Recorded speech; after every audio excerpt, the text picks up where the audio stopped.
آج کی حدیث مبارکہ میں ہم پڑھیں گے کیا فوت شدہ بزرگوں سے فیض لینا یا ان کی اتباع کرنا ضروری ہے یا نہیں، یعنی جو بزرگ فوت ہو گئے ان کی اتباع، ان کی پیروی کرنا، ان کے یعنی نقش قدم پر چلنا، جو اعمال انہوں نے کیے تھے کیا ان جیسے اعمال کرنا ضروری ہے یا نہیں، اس حوالے سے آج بات کریں گے۔ اور اس کے ساتھ ساتھ ہم اس کے بارے میں بھی بات کریں گے کہ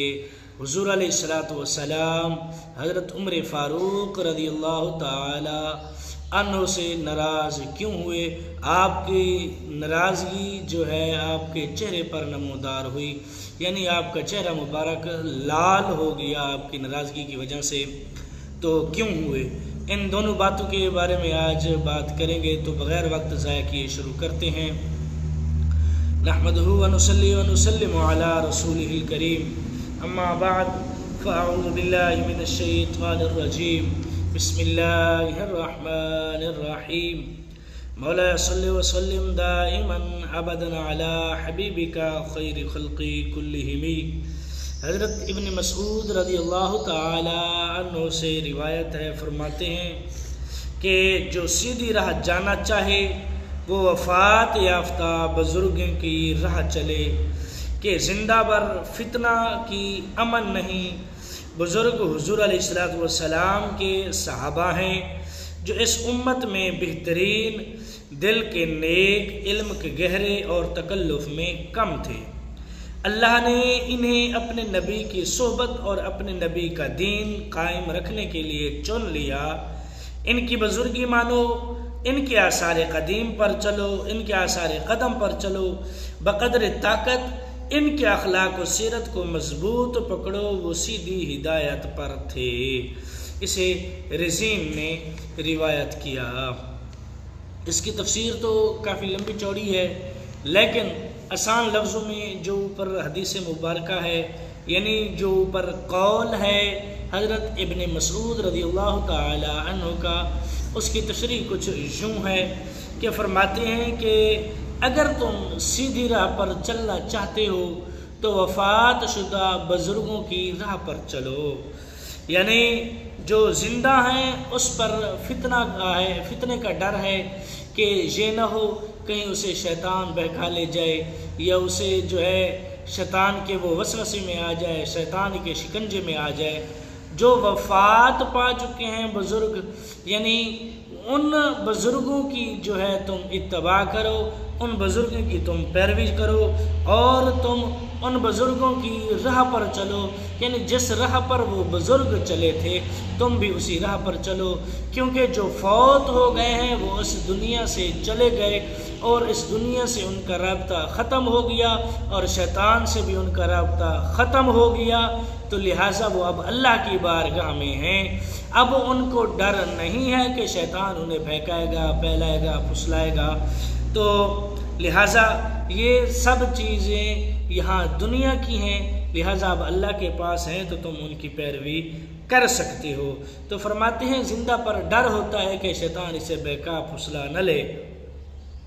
تو فرماتے ہیں وہ بزرگ حضور علیہ السلام کے صحابہ ہیں جو امت سے بہترین ہیں، یعنی سب سے پہلے حضور علیہ السلام اور حضور علیہ السلام کے بعد حضور علیہ السلام کے وہ صحابہ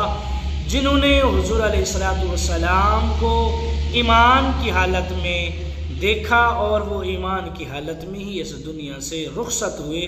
یہاں سے مراد وہ بزرگ ہیں، نہیں تو حضور علیہ السلام کو ابو جہل نے بھی دیکھا تھا،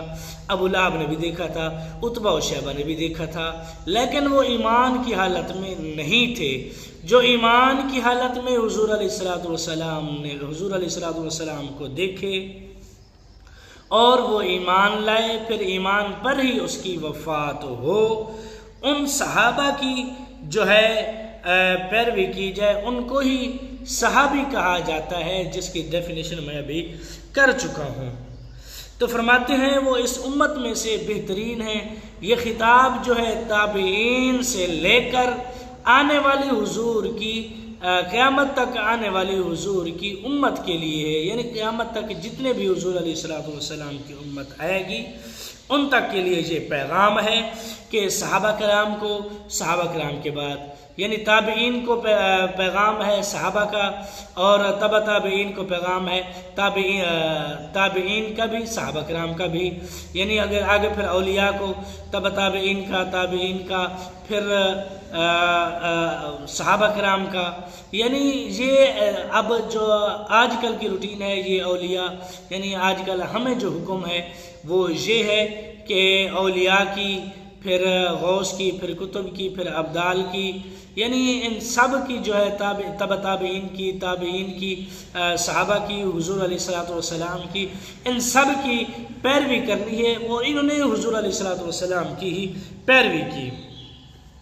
پھر فرماتے ہیں وہ دل کے نیک، علم کے گہرے اور تکلف میں کم تھے، دل کے بھی اچھے تھے، علم والے بھی تھے، اور تکلف بھی کم کرتے تھے۔ تو اللہ نے انہیں اپنے نبی کی صحبت، اپنے نبی کا دین قائم رکھنے کے لیے چن لیا، یعنی اللہ نے ہی صحابہ کرام کو چنا تھا اپنے نبی کے لیے، اپنے نبی کے دین کے لیے، اس کو قائم رکھنے کے لیے۔ فرماتے ہیں کہ ان کے بزرگی مانو، ان کے آثار قدم پر چلو بقدر طاقت، یعنی جتنی تم سے ہو سکے اپنی طرف سے تم کوشش کرو کہ ان کے نقش قدم پر چلو، ان کے اخلاق کو چنو، ان کی سیرت پر عمل کرو، یعنی جس راہ پر وہ تھے اس راہ پر تم چلو۔ اسی طرح حضرت جابر رضی اللہ تعالی عنہ سے مروی ہے، فرماتے ہیں کہ حضرت عمر بن خطاب رضی اللہ تعالی عنہ سے مروی ہے، خطاب حضور علیہ الصلوۃ والسلام کی خدمت میں توریت کا نسخہ لائے، یعنی حضرت عمر فاروق حضور علیہ الصلوۃ والسلام کی بارگاہ میں آئے اور ان کے پاس توریت کا نسخہ تھا، اور عرض کیا یا رسول اللہ صلی اللہ علیہ وسلم یہ توریت کا نسخہ ہے، حضور خاموش رہے، آپ پڑھنے لگے، حضور علیہ الصلوۃ والسلام کا چہرہ انور بدلنے لگا۔ ابو بکر بولے کہ تمہیں رونے والی روئیں، تمہیں رسول اللہ صلی اللہ علیہ وسلم کے چہرہ انور کا حال نہیں دیکھتے؟ تب حضرت عمر نے حضور کا چہرہ انور دیکھا تو بولے میں اللہ رسول کے غضب سے اللہ کی پناہ مانگتا ہوں، ہم اللہ کی ربوبیت، اسلام کے دین ہونے اور حضور علیہ الصلوۃ والسلام کے نبی ہونے پر راضی ہیں۔ تب حضور علیہ الصلوۃ والسلام نے فرمایا اس کی قسم جس کے قبضے میں محمد مصطفیٰ کی جان ہے، اگر موسیٰ زہر ہو جائیں اور تم ان کی پیروی کرو اور مجھے چھوڑ دو تو سیدھے راستے سے بھٹک جاؤ گے، اگر موسیٰ علیہ السلام زندہ ہوتے اور میری نبوت پاتے تو میری پیروی کرتے۔ اسے دارمی میں روایت کیا، یعنی حضرت عمر فاروق ایک توریت کا نسخہ لائے، حضور علیہ الصلوۃ والسلام کی بارگاہ میں حضور علیہ الصلوۃ والسلام سے عرض کیا کہ یہ توریت کا نسخہ ہے، حضور علیہ الصلوۃ والسلام خاموش رہے تو آپ پڑھنے لگے، انہوں نے سمجھا کہ حضور علیہ الصلوۃ والسلام کی خاموشی میں حضور علیہ الصلوۃ والسلام کی اجازت ہے، اور جب پڑھنے لگے تو حضور علیہ الصلوۃ والسلام کا چہرہ انور غصے سے، ناراضگی سے لال ہو گیا، یعنی بدلنے لگا۔ تو جیسے کہ بندے کے پاس کوئی کتاب ہو، جیسے اب میرے سامنے کتاب پڑھی ہے تو میں نیچے دیکھ کر پڑھ رہا ہوں، مجھے اوپر کے حال کا پتہ نہیں ہے، عمر فاروق کو بھی اسی طرح تھا کہ وہ نیچے دیکھ کر پڑھ رہے تھے تو ان کے حضور علیہ الصلوۃ والسلام کے چہرے انور کا پتہ نہیں تھا، نیچے حضرت عمر فاروق پڑھ رہے تھے، ابو بکر صدیق حضور علیہ الصلوۃ والسلام کے چہرے انور کو دیکھ رہے تھے، تو تبھی تو حضرت ابو بکر نے بولا کہ تجھ پر رونے والیاں روئیں، اس کا مطلب یہ نہیں ہے کہ آپ فوت ہو جائیں، یہ عربی کا ایک محاورہ تھا جسے یعنی کچھ سمجھنا ہے تو اسے یہ کہا جاتا تھا، یعنی جیسے کچھ کہا جاتا ہے، یعنی یوں سمجھ لیجئے کہ گالی کے طور پر، یہ گالی تو نہیں کہہ سکتے لیکن پھر بھی ایک مثال کے طور پر کہہ رہا ہوں۔ تو تب حضرت عمر فاروق نے آپ کا چہرہ دیکھا تو فوراً ہی پناہ مانگی کہ میں آپ کے غضب سے اللہ کی پناہ مانگتا ہوں کہ آپ کہیں ناراض نہ ہو جائیں۔ تو حضور علیہ الصلوۃ والسلام نے فرمایا کہ اگر آج موسیٰ کلیم اللہ زندہ بھی ہوتے تو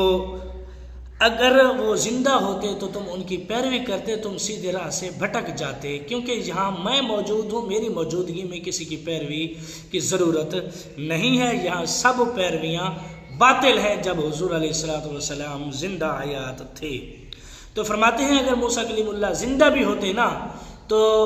ان کو بھی میری پیروی لازم ہوتی، وہ میری پیروی کرتے، میری پیروی کے علاوہ انہیں کوئی چارہ نہیں تھا۔ تو اس لیے حضور علیہ الصلوۃ والسلام حضرت عمر فاروق سے ناراض ہوئے۔